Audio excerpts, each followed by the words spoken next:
Zee 24 तास एक पाऊल पुढे। रामाविषयी राम जेठमलानी यांनी जे वक्तव्य केले त्याविषयी आपण चर्चा करतो आहोत। अभय वर्तक, ज्या प्रकारे रामाविषयी विधान केली गेली आणि ह्याच्या आधी सुद्धा अनेक वेळा केली गेलेली आहेत, तुमचं याविषयी काय मत आहे? याविषयी चिकित्सा करणं योग्य आहे का? राम जेठमलानी बोललेत त्याच्यामध्ये तथ्य आहे असं तुम्हाला वाटतं का? पहिली गोष्ट म्हणजे मगापासून चर्चा झाली चिकित्सा करणं योग्य की अयोग्य। याच्यात एक गोष्ट लक्षात घेतली पाहिजे की राम हा अवतारी पुरुष आहे, प्रत्यक्ष देव आहे। जर त्याला तुम्हाला खरोखर जाणून घ्यायचं आहे तर साधना करून त्या प्रकारचं ज्ञान प्राप्ती करून घ्या, किंवा जे खरोखर ज्ञानी आहेत, अध्यात्मामधले उच्च अधिकारी आहेत, तर त्यांना तरी विचारा की बाबा प्रभू श्रीराम कोण होते, त्यांच्याबद्दलचं आम्हाला ज्ञान द्या। ते कोणीतरी बुद्धिवंतांनी केवळ मी वकील आहे म्हणून, मी सुप्रीम कोर्टात वकिली करतो म्हणून मी त्याच्याबद्दल बरळावं, म्हणजे जयराम रमेशांनी जसं मंदिराबद्दल केलेलं वक्तव्य होतं त्याच प्रकारचं वक्तव्य या ठिकाणी जेठमलानी केलेलं आहे। याच्यामधला मुख्य भाग जर बघायला गेला तर जेठमलानी आणि विरोधात राम। प्रभू श्रीराम कोण आहेत? ज्यांनी प्रत्यक्ष रावणाचा विनाश केलेला आहे, ज्यांचा आजही कोणी एखादी चांगली गोष्ट केली तर आपण म्हणतो की रामराज्यासारखं वागलास अगदी, किंवा तुझ्या घरामध्ये रामराज्यासारखं वातावरण आहे। जेठमलानी आणि व्यक्ती म्हणून जेठमलानी विषयी तुमचं मत आहे ते तुम्ही मांडले। मुद्दा असा मला विचारायचं आहे की आपण मेरिटवर बोलूया। जेठमलानींच्या हेतू हा विषय बाजूला ठेवून त्यांनी जो कंटेंट मांडलेला आहे, त्यांनी जे कारण दिलेलं आहे की इटर्नल लव जे असतं त्यांचं जे विधान आहे की it is to be measured by how much you are prepared to sacrifice for object of your love if you are prepared for unconditional eternal slavery while you live as Sita claim for Ram was very bad husband incidentally. ह्याच्याविषयी काय म्हणणं आहे तुमचं? हे जे त्यांनी युक्तिवाद केलाय त्यांच्या परीने, का राम मला आवडत नाही याचा, ह्याविषयी सांगा। मी पहिल्यांदाच गोष्ट सांगितली की एखाद्या बुद्धिवादाने रामाची चिकित्सा करणं ना, हे अगदी जसं एखाद्या डॉक्टरनी एखाद्या रुग्णाबद्दल बोलणं, मेडिसिन बद्दल बोलणं आपण समजू शकतो। तुम्ही वकिलात म्हणून देवतांबद्दल तुम्हाला बोलण्याचा काय अधिकार आहे? याच्याबद्दल मी तुम्हाला पुराव्यासकट सांगतो। मगाशी सुद्धा आपण बघितलं की प्रभू श्रीरामांचा प्रत्यक्ष ज्यांनी विविध मालिकांमधून भूमिका केली त्यांनी सुद्धा सांगितलं की कलाकार असून सुद्धा की रामाबद्दलची चिकित्सा तुम्ही अशी बुद्धिवादाने करू शकत नाही। अवताराच्या लीला ह्या आपण बुद्धीने समजून घेऊ शकत नाही। याच्याबद्दलचा एक पुरावा म्हणून तुम्हाला सांगतो। मी बोलतोय ते अध्यात्म रामायण उमामहेश्वर संवाद उत्तराखंड 4था सर्ग पृष्ठ क्रमांक 280 मध्ये याचा उल्लेख आहे की प्रभू श्रीरामांनी युद्धकांडानंतर जेव्हा ते सीतेला एकांतवासामध्ये भेटले, म्हणजे रावणाचा वध केल्या केल्या सांगितलं की आपला अंत कसा होणार आहे याविषयीचं वर्णन करताना प्रभू श्रीराम म्हणतात, देवी मी सर्व जाणतो, याकरता मी तुला उपाय सांगतो। मी लोकापवादाला धरून तुला लोकनिंदेमुळे घाबरणाऱ्या इतर पुरुषांप्रमाणे वनात सोडून देईन। यावेळेला तुझ्या शरीरामध्ये गर्भावस्थेची चिन्ह दिसत आहेत। महर्षी वाल्मिकींच्या आश्रमात तुला 2 बालके होतील। बालकांचा जन्म झाल्यानंतर तू माझ्याजवळ पुन्हा येशील आणि लोकांच्या प्रचितीसाठी आदरपूर्वक शपथ घेऊन आणि लगेच धरणी दुभंग होऊन त्यामधून तू वैकुंठाला जाशील, नंतर मी तेथे येईन। आता हे प्रभू श्रीरामांनी कितीतरी अगोदर केलेलं भाकीत आहे, त्याच्याबद्दलचं वक्तव्य आहे। जेव्हा अवतार जन्माला येतात तेव्हा त्यांचा उत्पत्ती स्थिती लय तिन्ही गोष्टी अगोदरच सांगून आलेल्या असतात। माझं म्हणणं आहे की धर्मशास्त्र जेव्हा तुम्ही घेऊन घेता ना, रामायणामधले दाखले, रामायण काय घडलं हे सगळ्यांनाच माहिती आहे। असा प्रचंड मोठा वर्ग आहे की ज्यांना हे प्रश्न पडलेले आहेत। अनेक चित्रपटांमधून सुद्धा हा मुद्दा मांडला गेलेला आहे।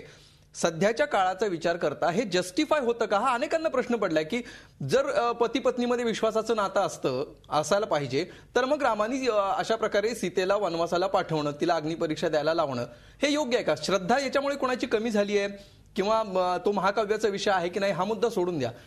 सध्याच्या काळामध्ये अशा प्रकारचे निकष लावायचे की नाही लावायचे?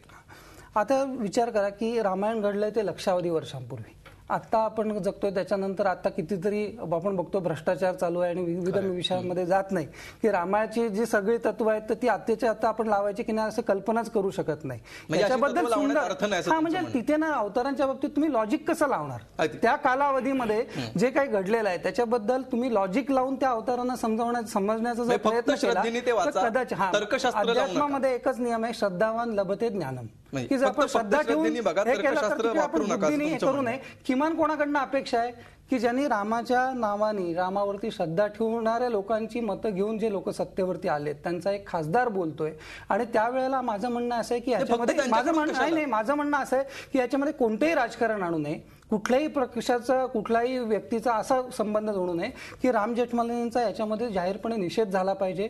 त्यांना भाजपसारख्या पक्षांनी तर माझं म्हणणं आहे पक्षातून काढून टाकलं पाहिजे। आपण विचारूया, भाजपचे प्रवक्ते आपल्या सोबत आहेत, मधु चव्हाण काय म्हणा? पहिल्यांदा राम जेठमलानींच्या या वक्तव्याशी भारतीय जनता पार्टी तिळमात्र त्या ठिकाणी सहमत नाही. आमचा त्या वक्तव्याला विरोध आहे.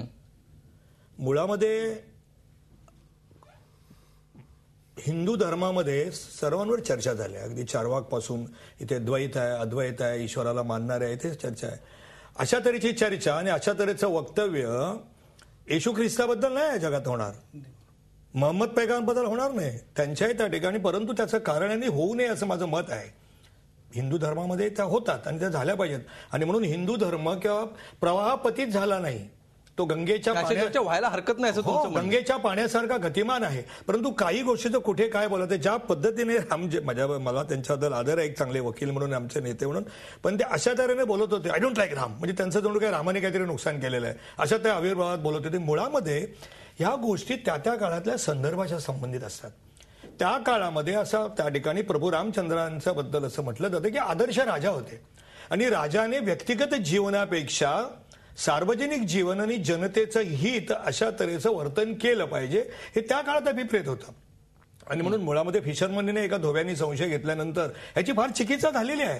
परंतु चिकित्सा झाली तरी प्रभू रामचंद्र चिकित्सा त्यांचं मत आहे, माझं सांगतो ना मत, ते त्या ठिकाणी चिकित्सा झालेली आहे. परंतु प्रभू रामचंद्र हजारो वर्ष जिथे होते तिथेच होते, जिथे आहेत तिथे राहणार आहेत आणि जिथे होते तिथेच राहणार आहेत. कारण रामायण आणि महाभारत हे भारतीय जीवनाचे मापदंड आणि मानदंड आहेत. जगातल्या अनेक संस्कृत्या संपल्या, इथलं समाज जीवन, इथलं कौटुंबिक जीवन, इथली त्यात सहिष्णुता ती कशामुळे टिकली? प्रभू रामचंद्र, ऐकून घ्या, तिथे तिथे गेले, तिथे त्यांनी राज्य मिळवलं नाही. उलट ज्याला काय मोह झाला लक्ष्मणाला, त्याला सांगितलं की नाही, आपल्याला लंकेचं राज्य नको हो. म्हणजे त्या ठिकाणी त्या काळामध्ये अभिप्रेत असलेली गोष्ट त्यांनी केली. आता महात्मा गांधींबद्दल तुम्ही असं म्हणाल का की त्यांचा मुलगा, त्यांचा पुत्र हरिहरन ज्या पद्धतीने त्या ठिकाणी त्यांचा शेवट झाला, त्याच्यानंतर कस्तुरबा बांच्यावर त्यांनी अन्याय केला असं म्हणायचं का? महापुरुषांचे जीवन जगण्याचे काही मापदंड असतात. मग त्या ठिकाणी कस्तुरबानं अन्याय केला असं तुम्ही म्हणाल. म्हणून मला काय म्हणायचं की चिकित्सा या बाबतीत तरी त्या ठिकाणी त्यांनी आपलं मत मांडलं असेल तर त्यात फार मोठा आभाळ कोसळतं असं माझं मत नाही. चिकित्सा व्हायला पाहिजे की नाही व्हायला? फार नको व्हायला, थोडी व्हायला पाहिजे. नाही काय फार झाल्या पाहिजे चर्चा. त्या काळामध्ये राम कसे वागले आता कोणी असं वागणार नाही. पण अजूनही लहान मुलांना रामायण महाभारतातल्याच गोष्टी सांगितल्या जीवन घडवणार. अनेक मुलांवर जे लहानपणापासून रामायण महाभारताच्या गोष्टी ऐकत वाढलेली तुमची पिढी होती, आमची पिढी होती, इथून पुढची पिढी असेल. अशा परिस्थितीमध्ये फक्त त्यांना आपण कथा सांगतो आहोत आणि त्यांना जे काही बालसुलभ प्रश्न पडत असतील, त्यानंतर त्या काळामध्ये ते सॉल्व्ह न झाल्यामुळे, त्याची उत्तरं न मिळाल्यामुळे ते प्रश्न जे वर्षानुवर्ष मरेपर्यंत त्या व्यक्तीच्या मनात राहतात, त्याची उत्तर देतो. चिकित्सक राहण्याची गरज. उत्तर देतो अगदी मी येतो तुमच्याकडे येतो. तुमचं उत्तर पूर्ण करायला लहान मुलांना कधी द्यायचं हे ठरलेलं असतं, त्याचे उत्तर द्यावं. त्याला सांगायचं बाळ जरा मोठा झाल्यावर रामाने सीतेला का सोडलं हे जरा मोठा झाल्यावर सांग. पण मग राम जेठमलानींना आतापर्यंत उत्तर मिळालं नाही असं मिळालं नाही. उत्तर द्यायचं त्यांचं दुर्दैव आहे. भारतीय समाज. झी 24 तास, एक पाऊल पुढे.